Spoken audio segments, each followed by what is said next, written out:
lower school webinar. We've got a couple things we're going to try to tackle today. First, we're going to frame the work, what we've got ahead of us. We're going to talk a little bit more about the cohort model. I know that there have been some questions that have come my way, and I'm hoping to head off some of those, but also get more information about what people have questions about. Talk a little bit about the hybrid model and the lower school schedule as it's evolving. Debbie's going to talk quite a bit, for a little bit, about student wellness and reentry. And then at the end, like I said, we'll go through the chat and start working through questions. But to start, I've just got a couple bullets I want to hone in on. The first is my mind right now, which, you know, as we were in the lower school scheduling committee recently, Annie Collins said, I think I've seen inside Tim's mind. And I had to say, I'm really sorry. I'm really sorry about that. You know, the first thing I want to say to all of you is, and this is really important, nervousness is normal. It's okay to be nervous right now. It's okay if your kids are nervous right now. That is normal. Everybody is feeling that. And so I really want this to be a place where if you're nervous, you can write me a question, you can write Debbie a question, or you can email us afterwards. We're here to allay that nervousness as best as we can. We won't do everything tonight. We're going to work really hard to do a lot of it. You know, I have two stories that have kind of framed my mind lately.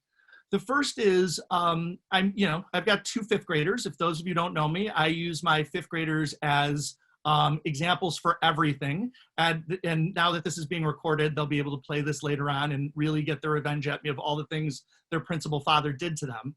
But, you know, my kids' experience for the last 5 months has really been framing a lot of what I'm thinking as an educator. You know, the kids had 2 remarkable fourth grade teachers last year. Their remote learning program was exceptional and the kids were engaged and they enjoyed it very, very much, but they missed their friends.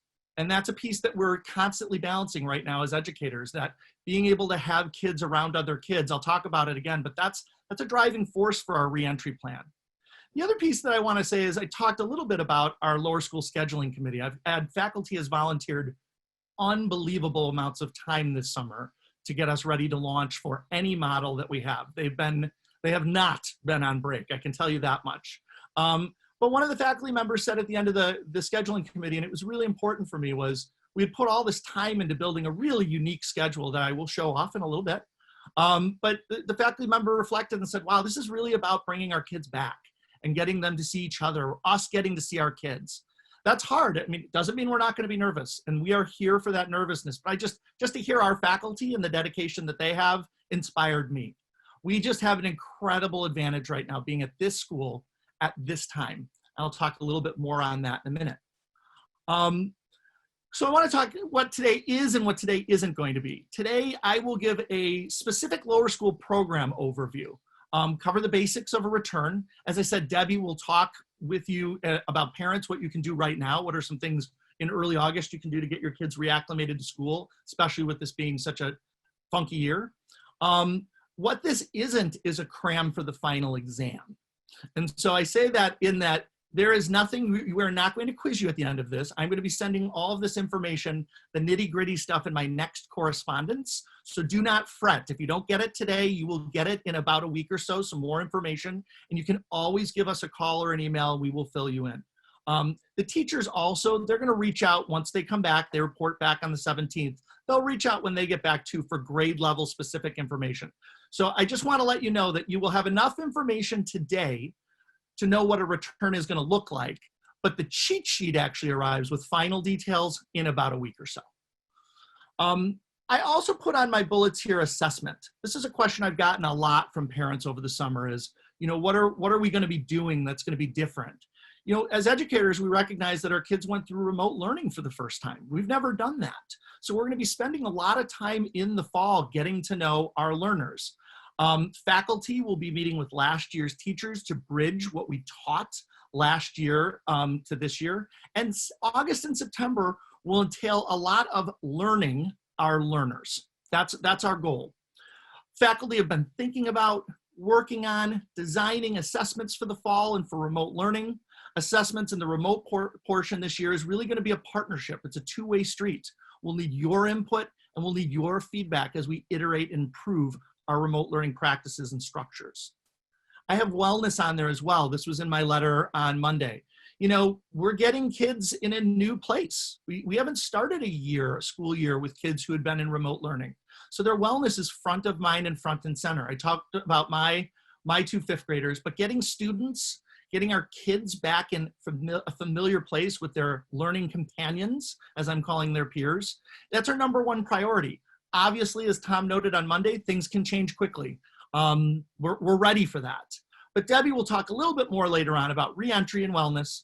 And our teachers are most excited, most passionate about reconnecting and building new connections with students. It's what fuels us as educators. So the work we do in the classrooms and our morning meeting sessions, which will be at every grade level, will be centered around social emotional learning and will be critical. The last piece I want to expand on before I really get into the weeds is our community. You know, I wrote to the faculty a welcome back letter this week when I wrote to the parents. And what I wrote in the faculty letter is I was shocked by the new NBA tagline, which is a whole new game. I think it's a perfect tagline, and it's a perfect tagline for us. It's a whole new game for all of us, parents, students, and teachers. But what I want to remind you all, especially at a time when nervousness is normal, is we're all in this together just like we were in the spring. Tom spoke Monday about the fortunes and the treasures we have in our facilities and in our faculty, and I couldn't agree more. All this together adds up to how fortunate we all are to be in this whole new game together as a community. This summer, you know, my wife and I have a 2-year-old terrier who is very adamant about being walked at 5 a.m. every single morning. It's horrible. But he, you know, he is like clockwork at 5 a.m. My wife's a teacher. She teaches high school. And all of our walks have led to many early and spirited conversations about school, about safety, about reentry for us, and about reentry for our kids and for the students that we serve. And to express how fortunate I feel to be at this school at this moment with this administrative team, this faculty, and this parent and student body, I truly have no words. There is no doubt that we have a journey ahead of us, no doubt whatsoever, but that this is the group that will do the journey together. I have the utmost faith that we'll tackle the time and challenges together, no matter how plans will have to adapt and change. And so moving on, we're going to talk a little bit about the half-day hybrid rationale. You will have seen this slide before, but I really felt like it was a good one to just show again. I thought Tom and crew really captured it perfectly, where, you know, we believe in our reentry program because it really hits all 4 of our guiding principles.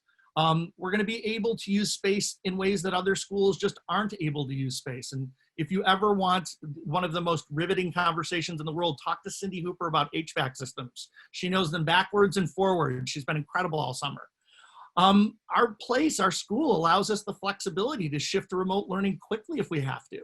And, you know, Tom's line that I just want to echo is, we know it's not only responsible, but it's achievable, and that we can deliver on this plan. And because we have this plan, we can switch in different modes should we need to.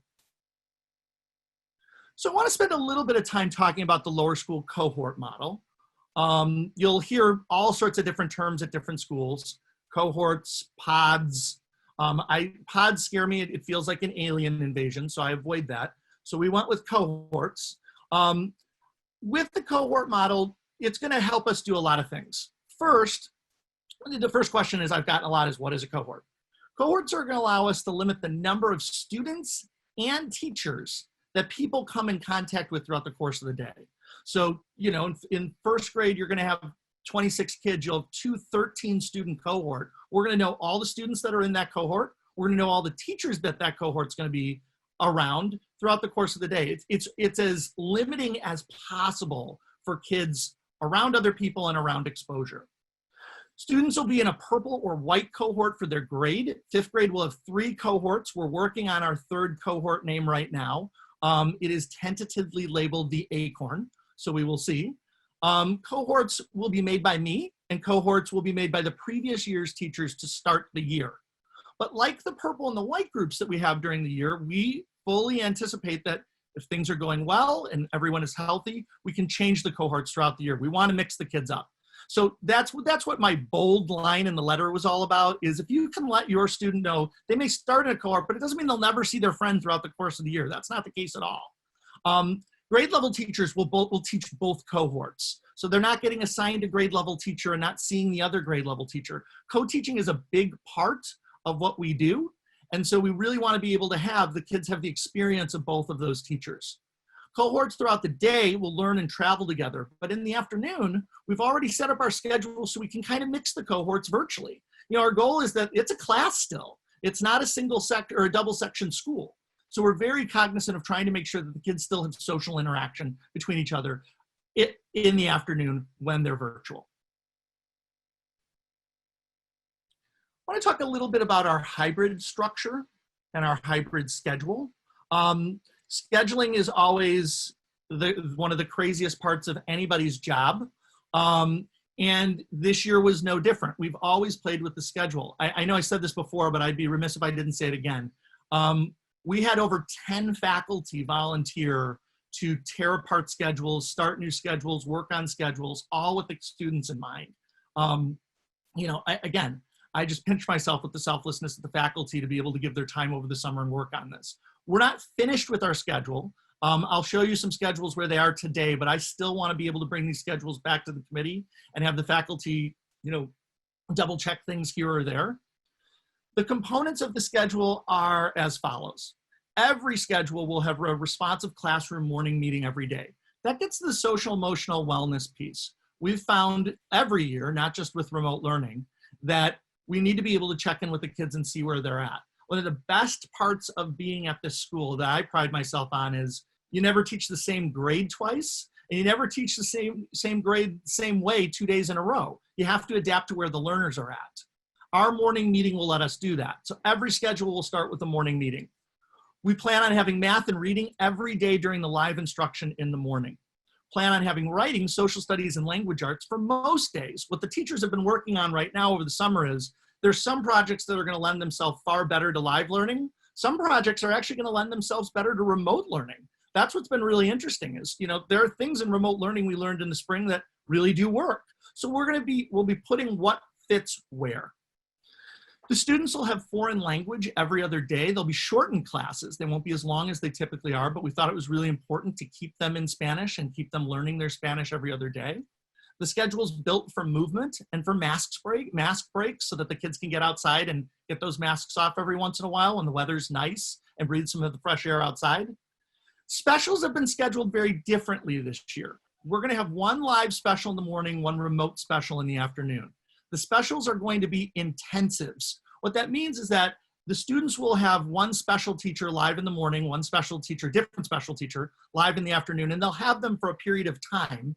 We're thinking right around now about 12 school days, and then they'll rotate to a new specials teacher. So the rotation will be pretty quick. It's not like they would only have one specials teacher in September and then wouldn't have another one and have that person again until December. That's not the case at all. But we have actually thought about this forever.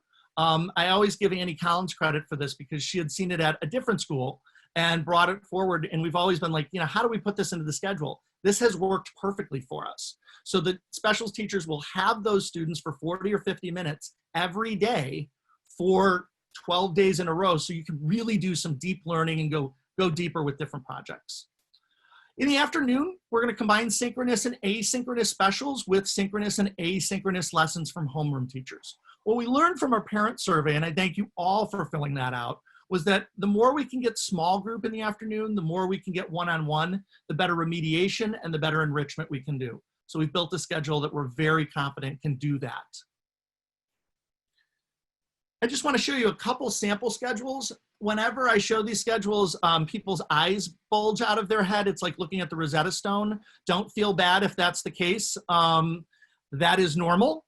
And I can explain anything you need, or if you're like, look, that looks good, I got you too. The first sample schedule is a third or a second grade schedule we're playing with. Again, these are not final times or dates, but you're going to see a couple things. First, you'll see the morning meeting is blocked. We believe in that time every day. They've got the double special. The purple group would have technology. The white group would have technology for that period of time. We block reading so that we can use our reading specialist for different grades. We've got a movement period, so the kids are going to get out of the room and move around. Not a recess, but a movement. We're also hoping to get PE back in the schedule right now. You'll see the language. And then you'll see in the afternoon's the pink part, you'll see that there's that second special in the afternoon, and you'll see that the afternoon starts at 1:30. The reason we're doing that is because we need to get our faculty back. If they're leaving off campus, we need them to be able to get back home. And the day will end roughly at 3 o'clock every single day. You can see the same thing with an early childhood schedule. We've been able to actually expand specials into early childhood, something we weren't able to do before because of the constraints of the original schedule. So they'll get to see different specials that they may not have seen before. We're really excited about that. And again, the afternoon is going to be reserved, as it was last year, to be able to do a lot of synchronous and asynchronous activities, but really getting to know the kids in small groups or one-on-ones. We found that most effective. I want to talk a little bit about some other scheduling features. We've got staggered times on the schedules. That sounds easier than it is. Typically, you build a schedule where you can kind of plug and play different things in, which has been very effective for us. We couldn't do that this time because we really want to make sure we can be doing one-way traffic every time kids are going from one place to another. So kids would leave their room to go to that one special or come back from a movement break. We will schedule that so that they are not interfacing with other cohorts. We've also built a schedule so that we've got staggered times for room cleanings as we need to throughout the course of the day. Bathrooms will be one student at a time, and they'll be cleaned regularly throughout the day. And the rooms will be equipped with seats, desks, and if you're a middle school parent, you've heard of the nodes. Those are the chairs that have the wheels. Those will be for the older kids. These will all be set 6 feet apart. There's going to be ample opportunities in the schedule to go outside for instruction if the weather's great. The teachers, for the most part, have been really, really excited about that. You know, it's a great opportunity to do the lesson outside and give the kids a bit of a break.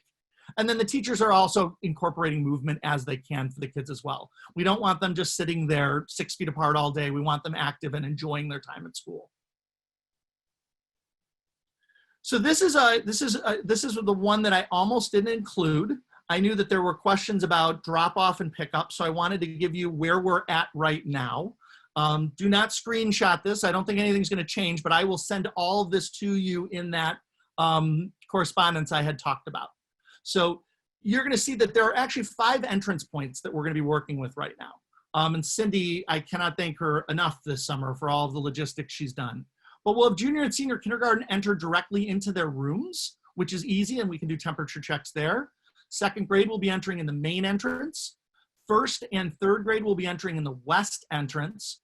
And fourth and fifth will be entering in the science center. This will allow us to have the kids apart in the mornings. I will give you a detailed map of drop off, pickup times and everything later. Do not worry about that right now. You will get that soon before school starts. But I know that that was on people's minds and I just wanted to let them know we're thinking about it. Dismissal is every day at 12:15. We're still working with the 5th grade schedule a bit. So I'm tweaking it. It might be a little later if we have to use the schedule that we have currently. I wanted to talk for just a quick moment about later raters. We're gonna have a correspondence next week, but this has been probably the hardest thing for us to solve right now. The program is still currently being developed and we're still hiring. You know, with later raters being a program that uses part-time employees, it's been very difficult to get people to commit and to commit full-time for the program. So we're working on it. We are, just to be clear, committed to offering an aftercare program for those with demonstrated needs. But I want to be clear that the program won't be elective like it used to be. You will not be able to just drop in when you want to drop in. It will need pre-registration because we're going to really need our numbers when we get to hiring. There'll be more information about this program next week, and there'll be a survey next week as well that'll help us gauge numbers and gauge parent need. This was a slide that I stole from the other presentation, but I thought it was really great, which was what if my child is remote during the hybrid model? We're anticipating that's going to happen. You know, the hardest part about all of this over the summer, I go to my Marvel movies and Doctor Strange trying to figure out all the different endgame strategies at once. We've got to be ready for all of them. So there will be students who will not come and they will be joining us virtually. They will be in our classrooms. We've got it all set up. Tech has been brilliant over the summer to do so. They'll be able to join classes and then we'll check in with them in the afternoon sessions as much as we'll check in with anybody else, if not more. So we've got it covered if you are someone who is not coming for live learning. It doesn't mean it won't be wonky and it doesn't mean it won't come with some complications, but we'll work through it. The last piece I put up here is, you know, the remote learning guiding principles. You know, we're not we're not naive. We know that the state could be changing our plans at any given time. And I do want to let you know that one of the driving forces of the schedule that we built is to try to build a schedule that could be flexible for us moving to remote learning, for us moving to all day if things are going well. So we're really happy. It doesn't mean we won't be making tweaks in any one of those moves, but what we didn't want to have happen is a completely disruptive schedule for the kids every time we're disrupted.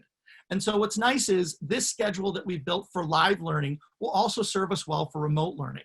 It's again going to be used through different media. We'll be using Zoom, we'll be using Seesaw. We're looking into whether or not we'll be using Google Classroom. We're working on that now. But our remote learning principles, we've learned so much from the spring, and the teachers have been working so hard over the summer. We're as excited if we go back, if we have to go into remote learning, we can do that very, very well. I've been going on and on and on, as I do. And so I'm going to turn this over to, and I always refer to her like the Ohio State, the W. Darian. And she's going to talk to you for a little bit about student wellness and reentry. I think I'm unmuted, correct? You are unmuted. Okay, wonderful. It's so nice to be here tonight with our lower school community. A big welcome to our new families. I'm a licensed clinical social worker and marriage and family therapist, and this is my 11th year as the lower school counselor. I am so excited to see your children. The elementary years are a time when students begin to develop their academic self-concept and confidence as learners. They're beginning to develop decision-making, communication, and life skills. Additionally, they're forming attitudes towards school, self, and peers. Along with our dedicated faculty, I work to support students through this important developmental period. Direct services through counseling may include classroom instruction, individual or group meetings. Indirect services may be consultation with faculty, parents, or out-of-school providers, as well as referrals in the community. Next slide, please. This iceberg model represents childhood behavior. The behavior we might see above the water, the tip of the iceberg, is what typically pushes our parental buttons. This behavior is triggered by the factors below the iceberg. 90% of what's going on with our children is often below the surface. Children don't always have the language or tools to verbalize their feelings that are beneath the water. Take some time to think about what you cannot see that may be causing challenging behavior from your child. Modeling healthy behaviors and coping skills is one of the best ways you can support your child during this time. Next slide, please. Staying positive about mask wearing is important as children reflect their parents' attitude and approach. Help your child to adjust to a face mask by practicing at home. It's okay to empathize with your child if they find wearing a mask uncomfortable initially. Let them know, although it might be unpleasant at times, wearing a mask is an important way that we can help protect others. You can highlight for them how we wear seatbelts in the car, helmets when we ride a bike, and now we wear masks in public spaces to keep our community safe. Now is a good time to practice wearing a mask. Increase your child's mask wearing duration over time. That way, when school starts, your child will already be comfortable wearing one, and that will mean one less stressful change to their school experience. Let them have some control by picking out a variety of colors, fabrics, or letting them decorate one of their own. Spend some time teaching them how to put it on and take it off correctly. While practicing, make sure to keep it fun and positive. Point out to your child how many superheroes wear masks. You can even have them place the mask on their dolls, superheroes, stuffed animals, or draw some on their characters in their favorite picture books. Have them look in the mirror to see what they look like. You can exchange selfies with family and friends wearing their masks. This can feel very normalizing to your child. It can be helpful to have family, movie time, reading books, playing board games, or even video gaming, all while wearing a mask to build stamina.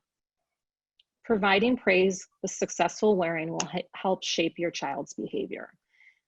If your child wears glasses, experiment to find the best technique that avoids fogging. For me, I recently discovered that a little dish soap and water help with preventing fogging when wearing my glasses. Next slide, please. These posters are linked to 2 social stories written by speech and language pathologists that can be helpful for younger children. You'll be receiving a recording of this presentation, and you can click on the posters to read with your child. Next slide, please. In addition to counseling, all of our faculty will be prepared to support the social and emotional well-being of our students, whether we are in the physical classroom or remote. We are aware that some students may be tentative to return to school and might even have some difficulty with separation at drop-off.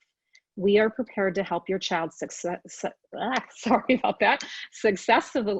enter the classroom. The first few days and weeks will be exhausting for your child. Please consider keeping the afternoons and evenings open during this time. You'll want to create a space for children to decompress and have meaningful conversations with you when they are ready. When we ask how school is, we are sure to get one-word answers like fine, good, or bad. Instead of asking lots of who, what, why questions, ask I wonder questions. This might look like, I wonder what Mr. Sheehan's mask looked like today, or I wonder what morning meeting was about today. When you use I wonder instead of asking lots of questions, you're showing genuine interest, and you might find out that they are willing to share more. Children show anxiety in different ways.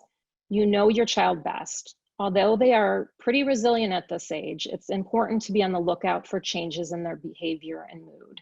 This may include increased defiance or irritability, disturbance in sleep, loss of appetite, lack of concentration, less energy, sadness, or increased crying. Please let us know if you are seeing any concerning behaviors. Partnerships with school are more important now more than ever. In addition to your homeroom intake and conferences, you'll be receiving a parent questionnaire from the counseling department. This aims to get an understanding of what your child has been through since we went to remote learning last school year.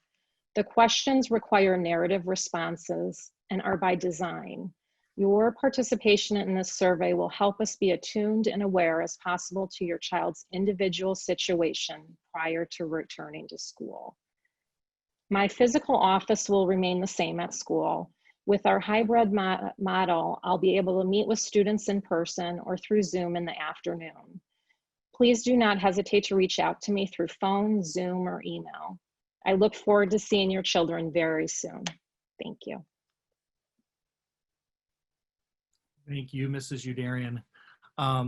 We're very lucky we have you. I hope you know. Thank you. Thank you. So we've got some time for questions, and I've got the chat filling up, so I'm going to start working through it. Thank you for those of you who have them. By all means, send any questions you want through the chat, and also know that if you want to contact us separately, if you need a longer conversation, that's fine too. The first question was asking about later raters.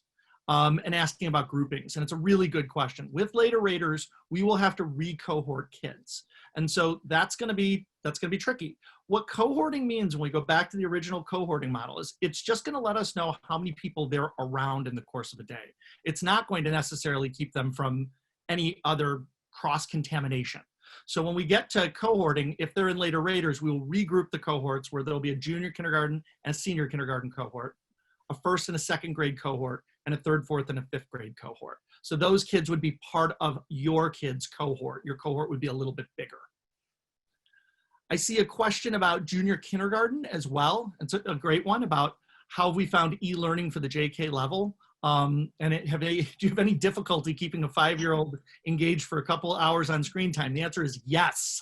It's a great question, and it's one of the toughest questions to answer. And it's one of the reasons why we're working so hard to try to come back, is the younger the kids are, the harder the e-learning or remote learning can be. It doesn't mean we're not doing a great job. It just means it's a lot more difficult. A lot of the conversations I've had with parents this summer have been with parents who are younger who said, this is just getting really, really hard. We know that. We're mindful of it, and that's why we want to have so much more time in the afternoon to meet one-on-one with kids or in small groups. We found that more effective. It does not mean that e-learning is going to be easy for our little ones, but our faculty is very prepared for that and more prepared for it than we were when we turned over in the middle of the spring. I've got one more later raters question, which is how will the afternoon learning be impacted? Would students have laptops? Every student in the lower school will have an iPad this year. This is something that I give my kudos and my tip of the hat to Tom, to Lucy Gray, and to the ET department. They have worked tirelessly to make sure we all have children on similar devices. So the device will not be an issue. I know last year that was really tricky for kindergarten through 2nd grade. This year they'll all have an iPad, and in the afternoon we'll have it staffed where they can participate in the remote portions if they are there in the afternoon. I've got a question about virtual AM sessions. Could we do some days if necessary? We really do want you to let us know if you're going to be 100% virtual or not. We do know that things are going to change and that can change on a dime. We're ready. I hate using the word pivot. I feel like I've used it in every single sentence for the last 4 months, but we're ready to pivot. What we don't want to do though is have to pivot back and forth and back and forth and back and forth. If you're going to be a remote learner and you let our teachers know, they can plan accordingly and be ready for that. And another question about end of the day. And, you know, are we planning to have activities all the way till 3? And the answer is yes. We're planning to have a full day of school. So if you're planning activities for your kids after school, if you can plan after 3 o'clock, that would be great. We are going to mix and match in the afternoon for synchronous and asynchronous time. So there might be times where the last class ends up asynchronous, and you can do that asynchronous activity at a different time, but we just can't guarantee that. So if you make plans for, you know, 1:30 to 3 o'clock, we're going to be doing synchronous, asynchronous learning. All of those things after 3 o'clock will be fine.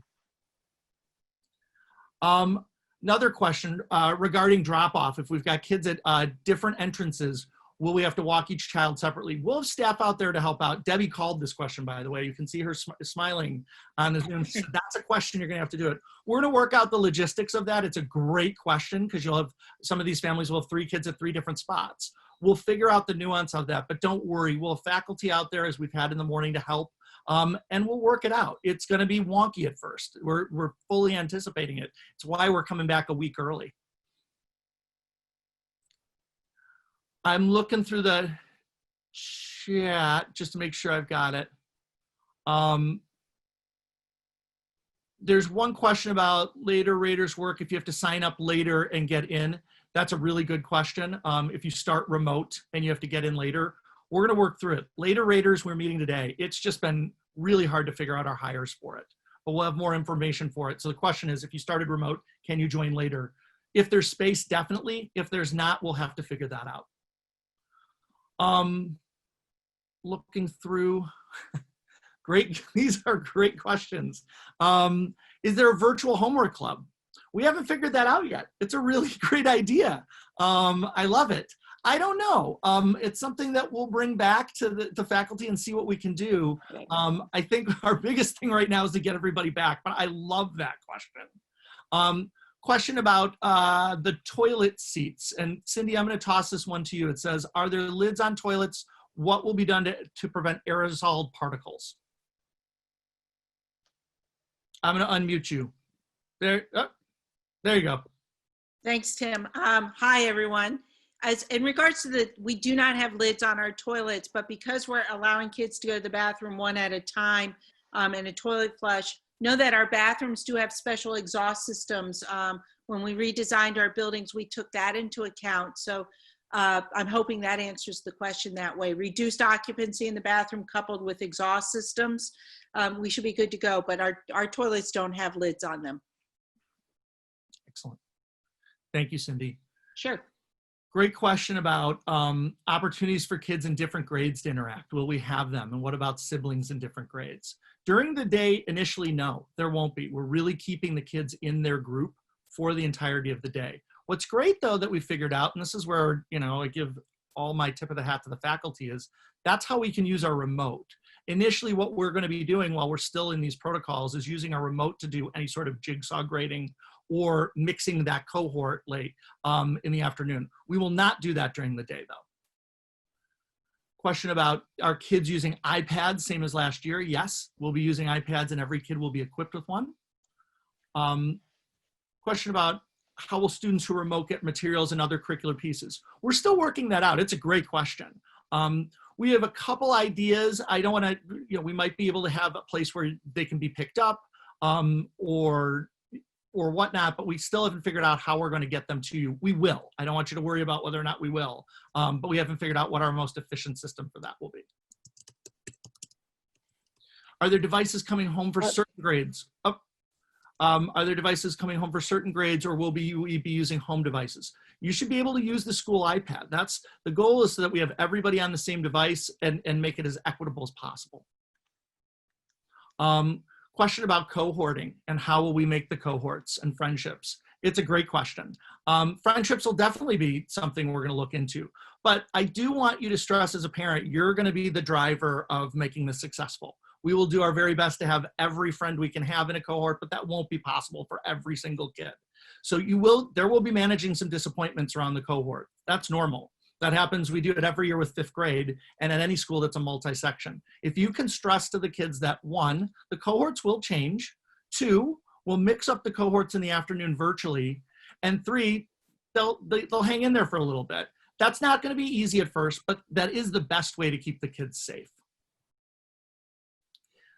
This is a great one. Is there any preferred approach to non-school extracurricular activities as they would potentially expose kids and cohorts to additional risks? Cindy, I'm going to toss that to you. It's such a good question. I'd like to get your kind of take on that first before I take a stab at it.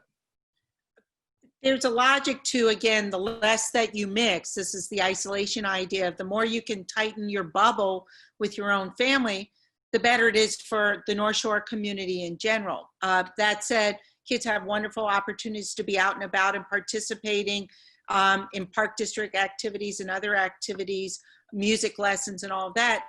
And I think just as a parent, just having the knowledge of how are they managing the risk, what are they doing to mitigate transference or possible transference? What are their requirements? Will there be face masks as the schools are, their hand washing policy, and their exposure? So it's not a done deal that you say yes or no, but to mitigate the exposure so the kids can go to school, you want to keep your bubble tight. If you're going to expand your bubble, ask the questions that you're asking of the school about how the organizations are mitigating the risk. What's the face mask? What's the hand washing, and et cetera. Great. You answered it better than I could. Thank you, Cindy. Well, you're welcome. Question about movement breaks and what will they be wearing masks? Our goal is, and Cindy, correct me if I'm wrong, but if they go outside, we can take a mask break, right? As long as they're 6 feet apart from each other, absolutely. While we're inside the building, it's masked at all times. Exactly right. That's what I thought.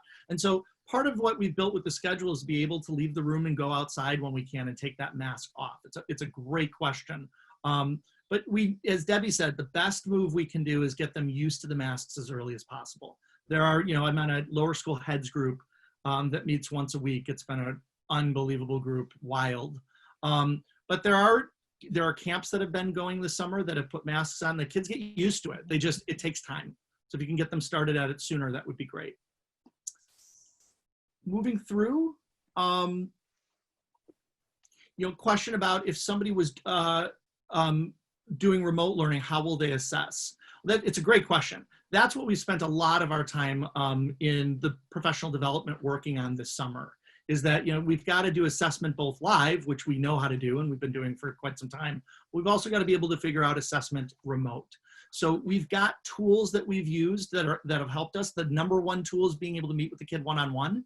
We get a really good sense of where they're at, and we talk to the parent.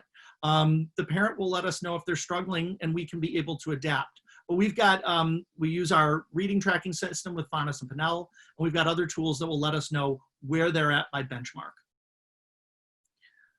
Some later questions. Can we define what it is? What's the 1 to 3 time period? What's the time period after? 1 to 3 is a time period where kids will be in those cohorts and they'll be able to eat lunch and they'll be able to get outside a little bit and then do the remote portion in the afternoon.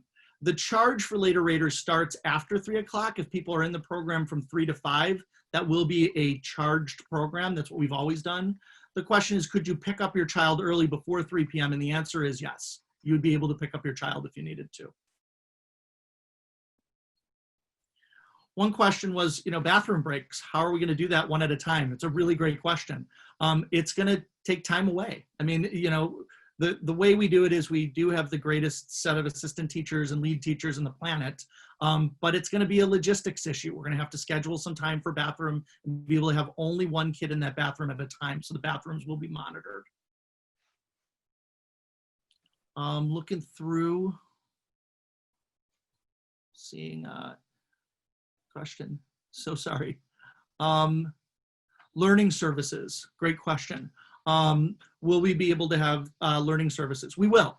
We're really trying to figure out the schedule first, and our goal is to have a balance of live and remote learning services. We had some success with remote. It's not the same. So Toby Ostrow, our learning specialist, and Sharon Lieberman and I have been working. The first thing we have to do is just suss out the rest of the schedule. But we fully plan on having learning resource this year. It will be a combination of live and virtual. Going through again. Great question. Will there still be morning car line? Cindy? Well, obviously there will, because we've got to drop the children off. The way Tim has people entering at the different entrances of the buildings will depend on where the drop-off point will be for your child in their specific grade. And what we're trying to do is not only stagger which doors the children are going in, so they're not in a high density situation. The 3rd through 5th grade actually will be able to enter the middle school parking lot and drop off at the Science Center entrance at that point. That will cause a little bit of a heads up as you try to exit the lot and turn north onto Elder. So we'll have some traffic management there and being careful in that parking lot for a drop off, but that gets those students to their most direct way to do that. There may be some modification with that as we begin to work through the next couple of weeks, while the other grades will then be dropped off at Talley's Alley. Could you drop your child off at the Circle Lot and walk them down? The answer is, of course, you can, but we are not going to let parents enter the building. That's our greatest intention at this point. We also are hoping the parents will exercise physical distancing, not with your own child. I imagine it could be hand in hand walking down the sidewalk.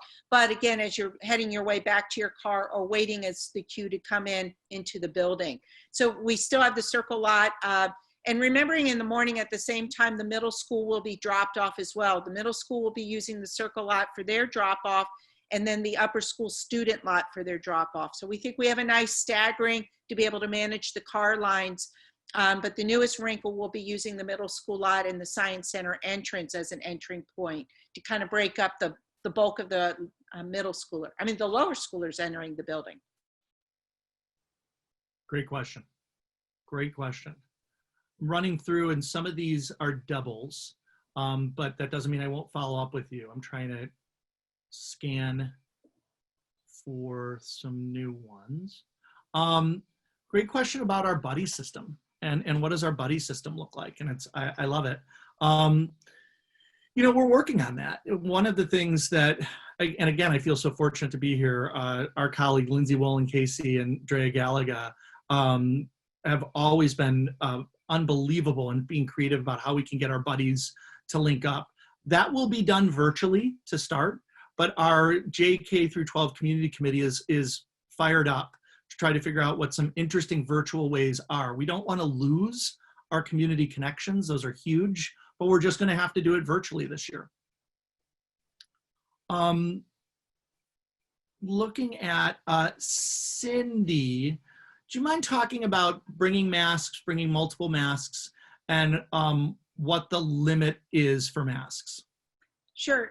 First of all, that as your child will be experiencing a half day of school, it is encouraged that if you are doing an 8-hour day in an office complex or something like that, that you put on a fresh mask every 4 hours. So luckily in our case, the time that the students are on campus, one mask works just fine if we're abiding by that 4-hour limit. I would always suggest bringing 2 masks per child because they could get soiled, they're children. You could breathe heavily through them. They get moist and all of that. It's more than fine to bring 2 masks, or even for the younger kids who also bring a change of clothes and stuff, to have some extra mask available in the room. We will always have disposable mask available. So if there is an issue with any mask, we'll be able to get the child easily into an alternative mask, one that the school can provide them for that day. Learning how to take on and off a mask is, as Debbie said, something we'd like for you to begin practicing. Many of the kids, I know all through the spring, our kids were getting used to wearing masks, but this is something that, you know, we're going to ask for a bit of independence from them. And of course, we'll help them, we'll educate them as well ourselves. But the more they feel comfortable doing it themselves, they will. We are asking that the mask be at least, the best masks to buy are 3-ply masks, 3 layers of cloth. That's what we're hoping for. We do know that many of the children's masks that we're seeing online are sold as 2-ply. And that's, again, as the aerosol nature of it and what the industry was doing based on what we were learning with that. If you can find a 3-ply mask, the more the better. There's some really great ones out there, but 2-ply is that. The neck gaiters, and this is a great topic, they do actually fit the children really well. A lot of kids don't like it constricted around their neck for 4 hours, so I'm just putting that out there. But it's really important. Some of the neck gaiters are made of very thin cloth, one ply as you'll allow, and we are really discouraging that. Now, you could be clever enough and turn it over and get 3-ply. But again, think about the age of the child and their ability to do that. We're really not wanting our teachers to get near the children's face mask and put them on and off the children. So if you can consider an experiment now in the next few weeks of what their comfort level is, we would appreciate it. 3-ply is the better type to buy, but for children's masks, 2-ply are acceptable as well. Got one more for you, Cindy. Sure. If a student gets a cold or has a runny nose, what's the protocol for being able to send children to school? Presumably we keep them home, but when will we be able to send them back? I think it's, again, a matter of symptoms. How have the symptoms mitigated themselves? I know Tom said on Monday night, and it was reinforced again with the upper school presentation last night, any type of symptoms, we would like every family to err on the side of caution. And so if we could get some mitigation of those symptoms, whether it's the cough due to cold or the runny nose due to cold, 1 or 2 days, better to be safe than sorry, because again, they're contagious with the cold virus too, in our times right now. So it is, and it's being in touch with the school nurse. So I've elected to keep my child at home and then to follow up with the school nurse and keeping us informed so we can work with the family as well. These will be very difficult circumstances to do, but understand that people, if it's somewhat symptomatic of the COVID virus, there'll be some alarmist, and we just like for people to use caution and let's mitigate some of the illness, if it's even the cold or the flu, allergies and those type of things. Excellent. Thank you very, very much. Looking through, again, trying to bunch some of these, question is, are JK and SK using iPads in the classroom? Our goal is to be able to send them home with an iPad so that they're on similar devices, but our goal is to really have them, we'll use technology as we have used technology in the past, but we don't see junior or senior kindergarten being tech heavy in the morning by any stretch. And we really see it as an opportunity if they're going to be meeting one-on-one with teachers, that they're on the same device. So last year, it was a nightmare trying to figure out who was on a laptop, who was on this, who was on that. I think we'll be in much better shape this year with everybody on the same device. Looking through, this is a great one. I like how it's framed. This seems 1,000 years from now, but are we expecting Terra Nova testing to take place this year? Great question. And the answer is we haven't made that call yet. One of the hardest, it's first of all, I love it. Terra Nova testing, for those of you who don't know, is the standardized test we've used in the past for lower school. We did not do that in the spring, as did none of the public schools were doing their testing either. We're not there yet. I mean, we've loved being able to use that data for our own selfish reasons to look at curriculum and look at efficacy. So I'm not going to rule it out, but I also don't know that we can make that call yet. really, really good question. Another question, or a couple questions actually, about supply lists. Supply list was sent in the letter on Monday. And what we're doing is we're ordering pencil cases for the grades so that students will move with their supplies to different places. So they'll be using just their supplies. There will not be shared supplies. So look for your supply list in the mail or an email that I sent. My wife went school supply shopping the other day, and was surprised by how many people were not there. It was interesting. Looking again, remote learning. If there's a concern that you would have to let us know right away. We're ready for remote learners, and again, I told you I use this term way too quickly. We're ready for a pivot to remote learning for you if you need that right away.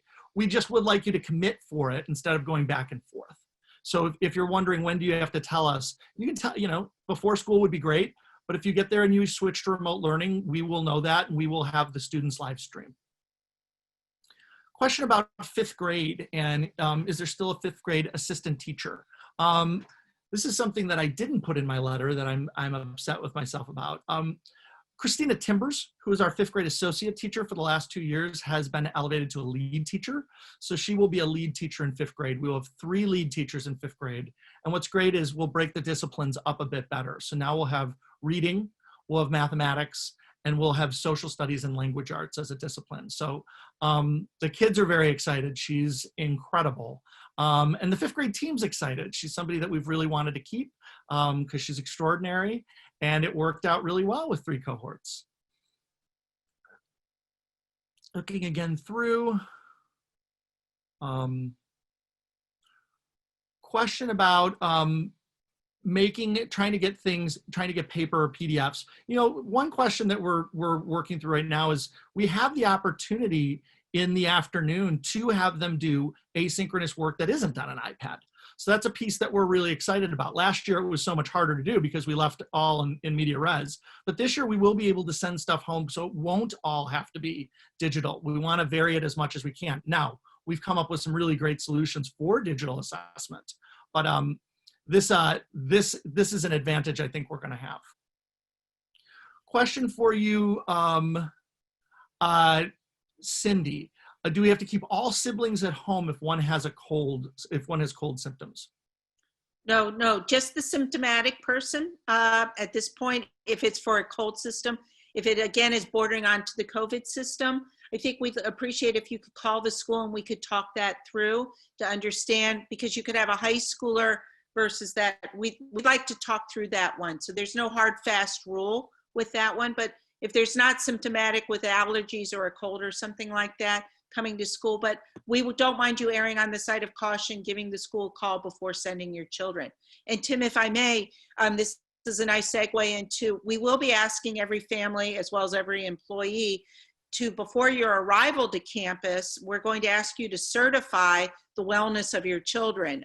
We are working with we will be, in the next few weeks, we'll be sending you information about a school app called School Pass, and it will allow the parent to log on and to take John Doe and answer 3 questions regarding their health of that day.